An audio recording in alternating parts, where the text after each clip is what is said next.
बिहार चुनाव की बिसात बीत चुकी है, लेकिन इस बिसात पर एक ऐसा महापेच फंसा हुआ है जिसकी गुत्थी सुलझाने में बड़े बड़े धुरंधर भी पसीना बहा रहे हैं। क्या महागठबंधन टूटने की कगार पर है? और राहुल गांधी के कोलंबिया दौरे का इस पूरे ड्रामे से क्या कनेक्शन है?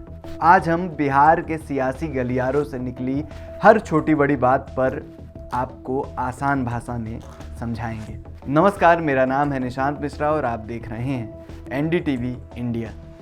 बिहार विधानसभा चुनाव नज़दीक है और राजनीतिक गलियारों में हलचल तेज है, लेकिन इस बार की सबसे बड़ी खबर ये है कि महागठबंधन के बीच सब कुछ ठीक नहीं चल रहा है। जिस गठबंधन को बीजेपी और जेडीयू को टक्कर देनी थी, वही गठबंधन अब अपने ही महापेच में उलझा नजर आ रहा है। आप भी सोच रहे होंगे कि आखिर ये महापेच क्या है। चलिए आपको समझाते हैं। देखिए, सबसे बड़ा मसला है सीटों का बंटवारा।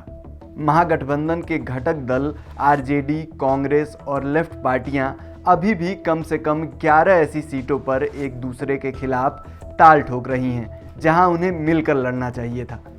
ये अपने आप में एक बड़ी चुनौती है, लेकिन सिर्फ सीटें ही नहीं, बल्कि सबसे अहम सवाल है कि मुख्यमंत्री का चेहरा कौन होगा। क्या तेजस्वी यादव को संयुक्त प्रेस कॉन्फ्रेंस में सीएम कैंडिडेट घोषित किया जाएगा? पिछले कुछ दिनों से तो ऐसा लग रहा है कि बातचीत भी पूरी तरह से ठप है। इसी महापेच को सुलझाने के लिए कांग्रेस ने राजस्थान के पूर्व मुख्यमंत्री अशोक गहलोत को पटना भेजा। गहलोत एक अनुभवी नेता हैं और कांग्रेस को उम्मीद थी कि वो सारे गिले शिकवे दूर कर देंगे। पहले वो पहुंचे तेजस्वी यादव के सरकारी आवास पर। वहां बैठक हुई, लेकिन अफसोस कोई बात नहीं बन पाई। गहलोत साहब को पिछले दरवाजे से निकलना पड़ा।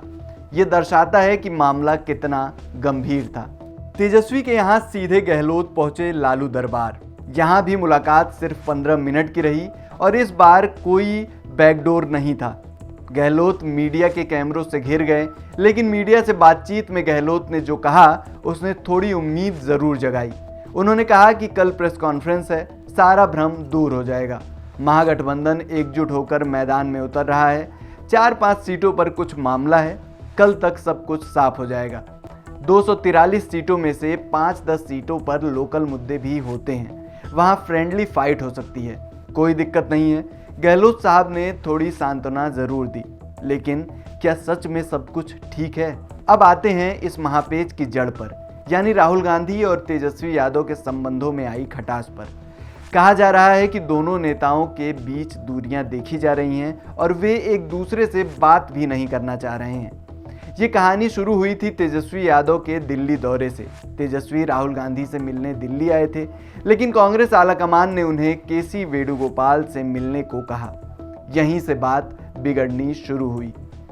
इसके बाद सीट बंटवारे को लेकर बिहार कांग्रेस प्रभारी अल्लावरू ने तेजस्वी यादव को फ़ोन किया, तो तेजस्वी ने कथित तौर पर उनसे कहा कि वो उनके कद के नेता नहीं हैं और उन्होंने अल्लावरू को संजय यादव से बात करने के लिए कहा। यहीं से बिहार में आरजेडी और कांग्रेस के बीच तल्खी बहुत ज़्यादा बढ़ गई। इतना ही नहीं, चर्चा तो इस बात की भी है कि चुनाव के ऐन मौके पर राहुल गांधी के कोलंबिया दौरे से भी तेजस्वी यादव असहज थे।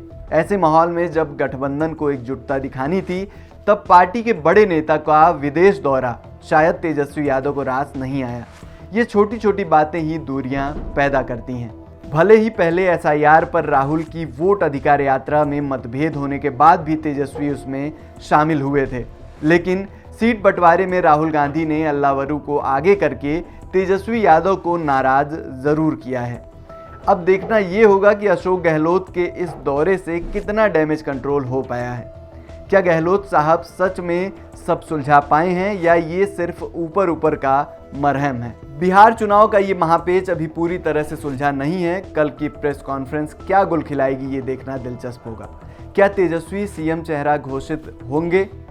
क्या बची हुई 11 सीटों का विवाद सुलझेगा या ये महापेच महागठबंधन को बिखेर देगा?